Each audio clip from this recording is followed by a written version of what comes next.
Kemana ya sepi? Gimana bang? Mau belajar Islam? Mau nanya tentang Islam? Ini bertanya bang. Biar saya jawab. Boleh, boleh, boleh. Tunggu saya tampilkan ayatnya ya. Monggo. Ya, ini Bang. Aku bertanya Abang untuk saat ini yang ringan-ringan dulu. Nanti yang berat nanti belakangan nanti besok lusa baru yang berat-berat. Hari ini untuk yang ringan-ringan dulu Bang ya.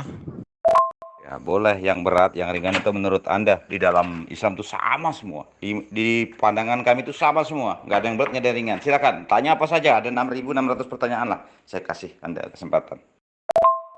Baik, Abang paham dua ayat di atas ini Bang ya. Saya mau bertanya Bang, Islam itu memahami firman Tuhan itu kekal atau tidak Bang? Bagus, pertanyaan yang sangat bagus ya.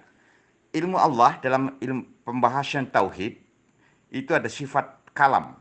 Kodrat iradat ilmu hayan sama basor kalam. Sifat kalam, ilmu Allah yang ada pada Allah disebut alim. Ilmu disebut ilmu, keluar muta'alim atau aliman, ya. Firman Allah yang ada pada Allah disebut kalam, ya. Ketika keluar mutakalim. Nah, begini saya kasih contoh. Ilmu Allah yang ada pada Allah itu kekal. Kekal, ilmu Allah yang ada pada Allah itu kekal. Ketika dinyatakan ilmu Allah itu menjadi tikus, itu kan ilmu Allah. Tikus itu Allah membuat tikus itu kan berarti ilmu Allah. Tikus itu tidak kekal. Tapi ilmu yang ada pada Allah, kekal. Tikusnya nggak kekal. Karena ketika dinyatakan menjadi makhluk. Itu, ya. Jadi kalam Allah itu, ya, yang ada pada Allah kekal, tapi yang sudah dinyatakan itu mutakalim, maknawiyah, nggak kekal. Ya, nggak kekal. Mempunyai batasan sesuai kehendak Allah itu sendiri. Karena Allah berbuat dengan idza aradanya. Itu. Iya, baik. Menurut Abang, dua ayat di atas itu kekal atau tidak firman Allah itu?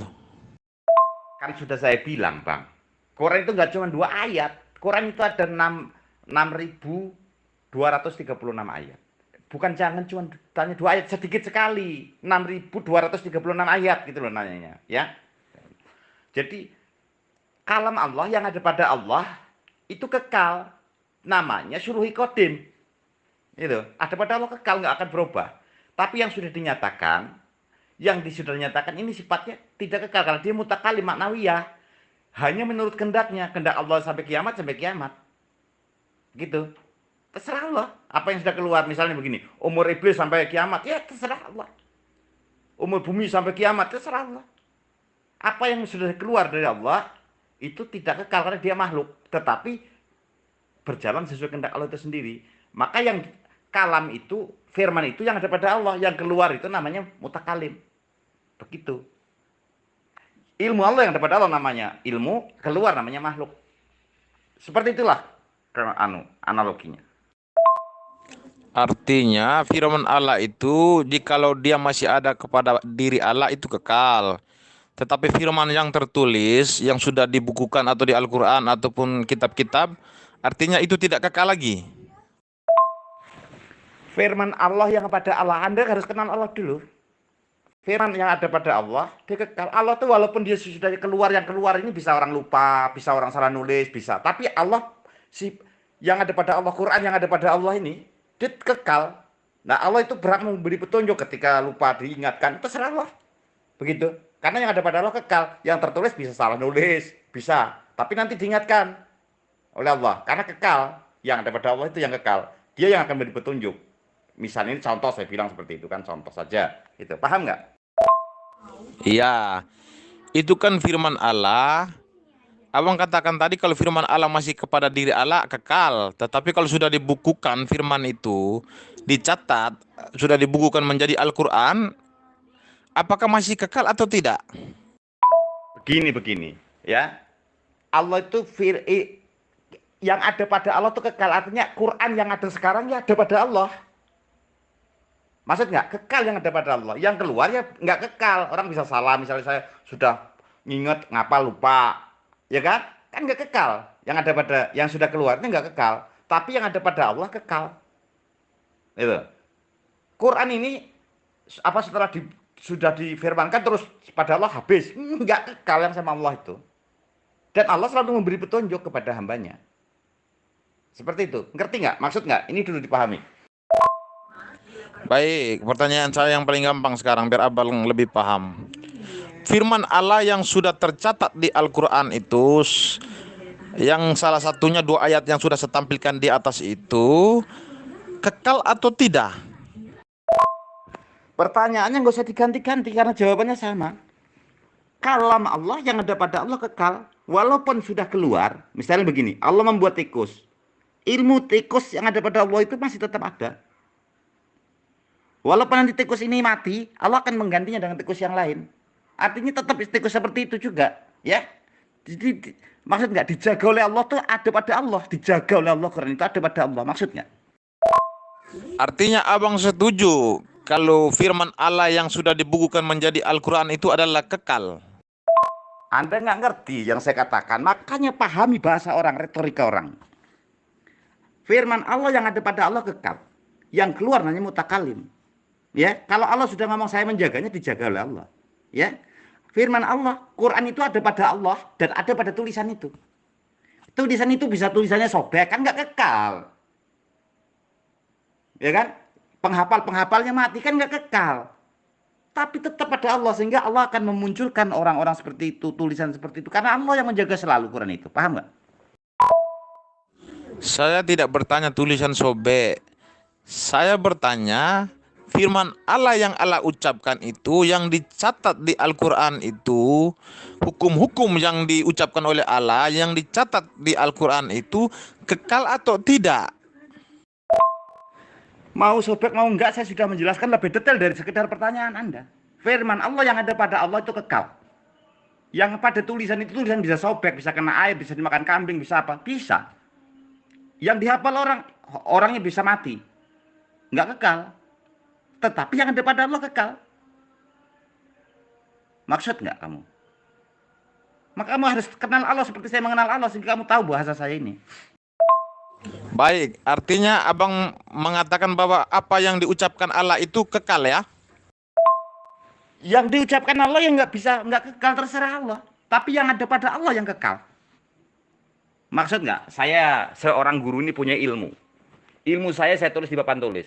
Kan bisa saya hapus, bisa saya tulis, terserah saya. Kalau yang saya tulis. Tapi ilmu yang ada di otak saya ini kan kekal. Selama saya ada masih ada. Paham nggak? Ini analoginya.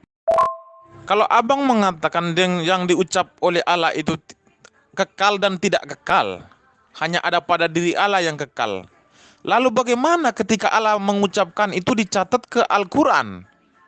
Kalau abang tidak mempercaya bahwa firman itu kekal, lalu bagaimana kita bisa mengatakan bahwa itu kitab suci? Nah, Anda nggak ngerti. Ilmu saya tulis di papan tulis. Yang di papan tulis kan nggak kekal, lama-lama pudar. Tapi ilmu yang ada pada saya kan tetap. Yang kekal itu kan yang ada pada saya. Tapi kan saya itu kan selama saya hidup ada. Nah, Tuhan itu kan maha hidup, nggak mati-mati. Selalu ada. Dan Allah akan selalu menulis ke dalam hati-hati manusia. Sehingga dimudahkan oleh Allah orang itu menghafal Quran. Itu cara Allah menjaganya. Yang kekal yang ada pada Allah, yang ada pada makhluk nggak kekal. Bisa mati penghafal itu. Bisa lupa. Tapi yang ada pada Allah sehingga Allah akan selalu memberi petunjuk. Bukan berhenti dulu. Sekarang juga Allah masih berbuat, memberi petunjuk. Allah itu maha hidup dan memberi petunjuk. Itu dari sampai kapanpun. Paham nggak Anda itu? Oke, ini pertanyaan saya yang terakhir ya, biar abang lebih paham ya. Abang percaya bahwa 2 ayat di atas itu adalah firman Tuhan ya? Bukan cuma 2 ayat, saya sudah ngomong dari awal. 236. Bukan cuma 2. Saya udah ngomong dari awal, belum Anda ngomong 2, saya udah ngomong 6.000 lebih. Iya, yang mau kita diskusikan ini kan yang 2 ayat ini. Abang paham kan? Semua, karena pertanyaan ini bersifat umum. Apakah 2 ayat ini? Enggak cuma 2 ayat ini, seluruhnya itu firman Allah. Pertanyaan Anda itu sudah di luar nalar saya, sudah di luar kepala saya sudah. Jadi Anda mau tanya 2, saya sudah bilang. Pertanyaan Anda kan 2, apa? Itu untuk umum, ya semua, enggak cuma 2. 6.236 ayat itu firman Allah semuanya. Begitu. Saya udah lebih duluan, melangkah 1.000 langkah, Anda pasti 1 langkah. Iya, saya paham. 6.236 ayat itu apakah termasuk dua ayat di atas ini? Jangan bilang dua. Kalau kamu dua, saya bilang dua, 3.000 ya semuanya sudah. Begitu. Kalau di Quran ya mau apa saja, mau Al-Baqarah, mau Al-Baqirah, mau apa, kalau dia di Quran ya itulah semuanya. 6.236 ayat. Ya. Saya nggak bisa ada pilih-pilih apa yang ini firman yang nggak bisa, ya semuanya sudah. La raiba fihi hudal lil muttaqin. Dalika kaya mengkono-mengkono iku la raiba ora keraguan fi ing dalam Quran hudan kang dadi petunjuk lil muttaqin maring wong kang padha takwa. Itu sudah titik. Baik, pertanyaan saya ya di ayat 6 ya. Di ayat 6 itu kan Allah menegur Muhammad. Percuma saja Muhammad, engkau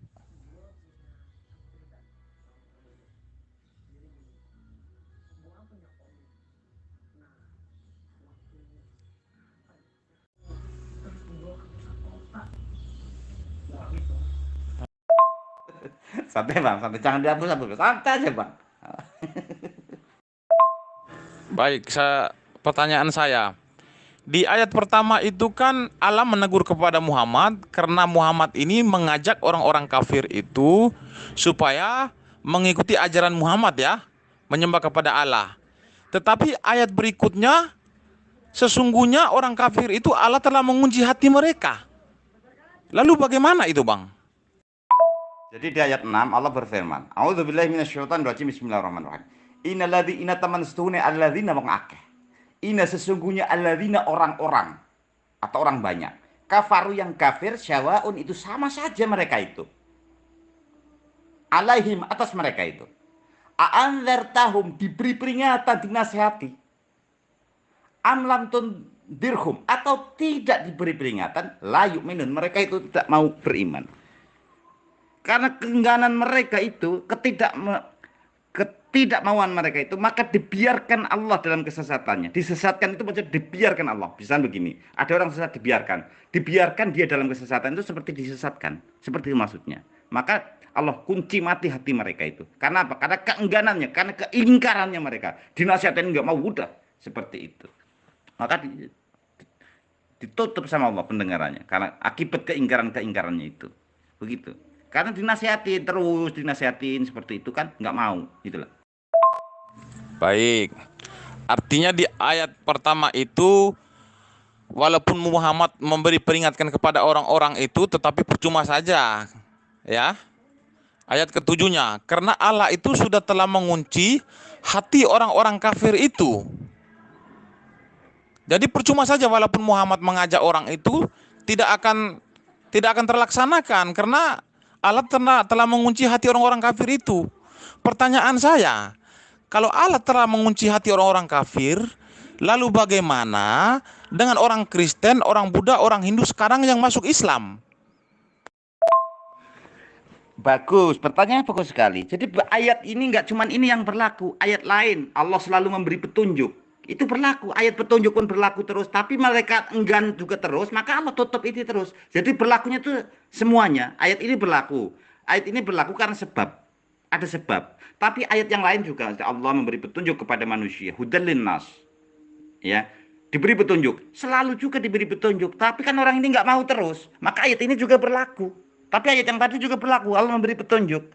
Ya, maka kata Allah, semua manusia itu dalam keadaan rugi. Wal asri innal insana lafi khusrin illa alladzina amanu wa amilus shalihat wa tawassaw bil haq. Orang itu dalam keadaan bahaya termasuk saya, Anda semuanya, kecuali orang menasihati dalam kebenaran dan kebaikan. Ayat ini berlaku terus, tetapi ada orang yang diberi nasihat tidak mau, maka berlaku juga ayat ini. Begitu. Jadi berlakunya itu imbang. Itu. Iya. Allah itu kan sudah mengunci hati orang-orang kafir. Orang kafir itu kan artinya orang tidak beriman kepada Allah, termaksud Hindu, Buddha, Kristen, Yahudi. Itu kan sudah dikunci hatinya oleh Allah. Jadi sebagaimanapun Muhammad itu untuk menegur atau memberi peringatan kepada orang Kristen atau orang Hindu itu tidak akan terlaksanakan. Pertanyaan saya, kalau Allah telah mengunci hati orang-orang kafir, lalu bagaimana dengan orang-orang Kristen sekarang atau orang Hindu, orang Buddha? kok kenapa mereka masih bisa masuk Muslim? Artinya Allah itu kalah. Firman Allah itu kalah daripada kemauan manusia. Iya, ngerti saya. Yang Anda paham itu ngerti. Saya juga pernah punya paham seperti itu. Tapi rupanya nggak seperti itu setelah saya pahami. Jadi begini, orang ini ngayal. Saya suruh masuk dari tadi itu nggak masuk. Anak ini, wang ngayal udah malah ngelawan. Udah saya kunci pintunya itu. Ya kan? Seperti itu. Tapi kan sudah saya masuk. Jadi sebelum saya melakukan ini sudah duluan saya suruh masuk, apa? Enggak, masih mau juga, mau ngayal, sudah saya kunci pintunya. Begitu. Ini bahasa analoginya. Iya, pertanyaan saya itu Allah kan sudah mengunci hati kami ini. Termaksud saya Kristen, Hindu, Buddha kan. Lalu pertanyaan saya kenapa masih ada Kristen sekarang bisa masuk ke Muslim? Itu kan orang-orang kafir. Artinya itu firman Allah itu atau kebesaran Allah itu tidak mampu untuk melawan rasa ingin manusia tersebut atau rasa ingin orang-orang kafir untuk masuk ke dalam Muslim. Allah juga bisa membuka hati, ya. Maka ada orang, kalau orang itu kembali kepada Allah tuh Allah Maha Pengampun. Artinya walaupun Allah sudah marah tapi kamu datang, Maha Pengampun ini, kamu datang, maka Allah akan buka itu. Ada ayat lain nanti, ya, kemurahan Allah, Maha Pengampunnya Allah itu kan, maka jangan satu ayat ini, gitu loh. Anda ngayal, tapi begini lah, saya contoh. Ada anak nakal sekali. Saya udah muarafan, tiba-tiba datang anak itu, Pak, saya ini sudah minta maaf. Ya kan saya maafkan juga. Karena saya sebagai seorang ayah, apalagi sebagai seorang Tuhan. Jadi ya, berlaku juga ayat lain itu loh, Bang. Jadi balance-nya ada itu loh, Bang. Kalau Allah telah mengunci hati orang-orang kafir, tetapi ketika orang kafir mau masuk ke Islam, Allah itu membuka lagi hatinya, artinya Allah itu tidak konsisten. Artinya dia tidak konsisten dengan firman-Nya sendiri. Bagaimana kalau Allah tidak konsisten dengan firman-Nya sendiri? Bagaimana itu? Pusing saya jadinya. Allah itu kan Maha Pengampun, Maha Pemarah, Maha Murka. Ya. Maka dalam surat An-Nisa itu Allah berfirman, Allah menginginkan untuk menerima tobat kalian, sedang orang-orang memperturutkan hawa nafsunya, ingin agar kalian menyimpang dari dan sejauh-jauhnya. Keinginan Allah tuh kamu taubat, tapi kamu kan nggak mau, itu yang jadi masalah. Kalau kamu mau ya bagus, memang Allah menginginkan itu. Nah karena kamu nggak mau lah, maka Allah kunci itu. Begitu loh. Iya. Artinya Allah itu tidak konsisten dengan firman-Nya sendiri. Dia sudah mengunci hati orang-orang kafir. Kalau sudah dikunci itu artinya itu firman-Nya itu kekal. Dan sampai kapanpun tidak akan bisa dibatalkan firman Allah itu. Apa yang diucapkan dia itu sampai kapanpun, sampai kiamat dunia, tidak akan pernah batal. Karena itu adalah firman Allah. Tetapi bisa pula orang itu sampai masuk ke Islam. Padahal hatinya itu sudah dikunci oleh Allah. Artinya itu kebesaran seorang manusia lebih besar daripada kebesaran Allah itu. Sehingga dia bisa menembus kekuatan Allah itu. Allah sudah mengunci tetapi rasa ingin manusia itu masih bisa menembus untuk masuk Islam. Artinya kemahakuasaan Allah itu tidak ada. Konsisten ketika kamu dinasihati tidak mau. Wasyawaun alaihim a'andartahum am lam tundirhum la yu'minun. Ketika dinasihati tidak mau, Allah kunci. Tapi ketika ada keinginan kamu, ya malah senang Allah itu. Kan karena kamu nggak mau dikunci itu.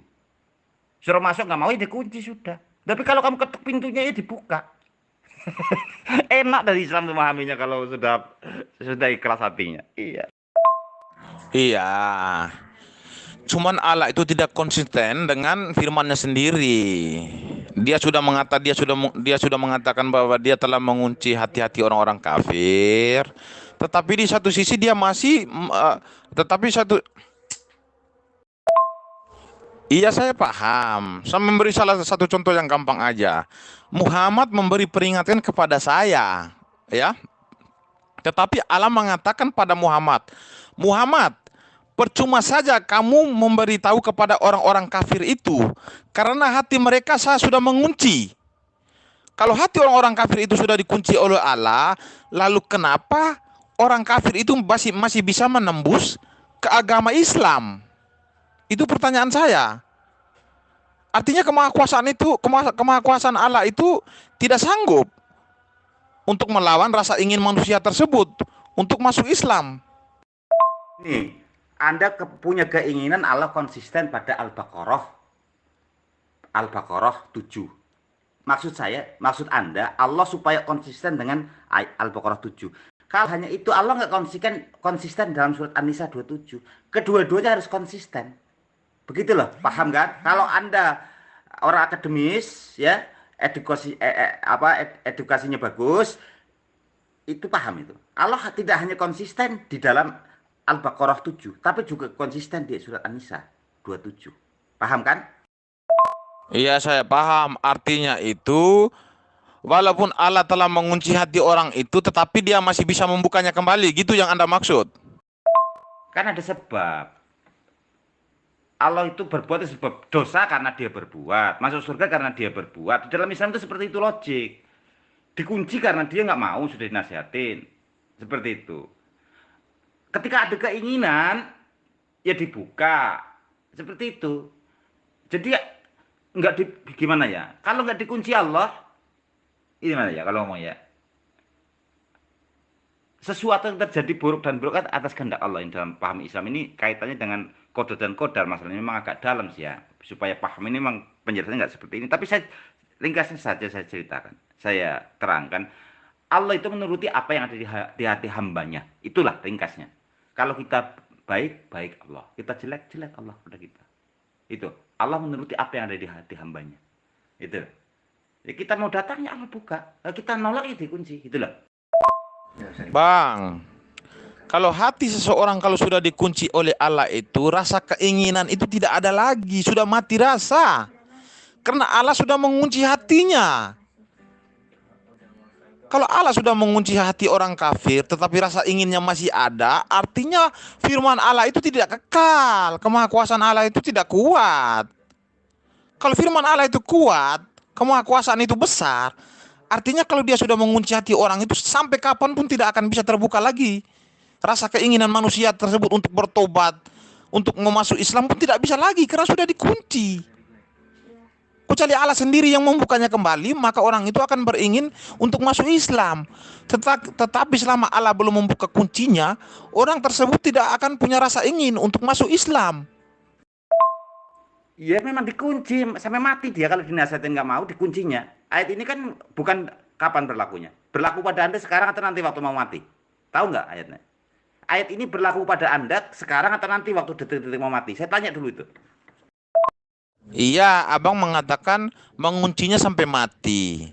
Lalu pertanyaan saya, kalau Allah sudah mengunci orang kafir itu sampai mati, lalu kenapa masih ada aja orang Kristen, orang Hindu, orang Buddha sekarang masih bisa menembus? Dan masih ada sekarang yang mu'alaf. Artinya kemahakuasaan Allah itu kalah dengan kemauan manusia tersebut. Karena Allah belum membuka kuncinya kok tiba-tiba mereka masih bisa menembus. Abang paham kan? Iya sampai mati ketika Anda mau mati itu nggak mau bertobat kayak Firaun itu kuncinya sudah. Ya.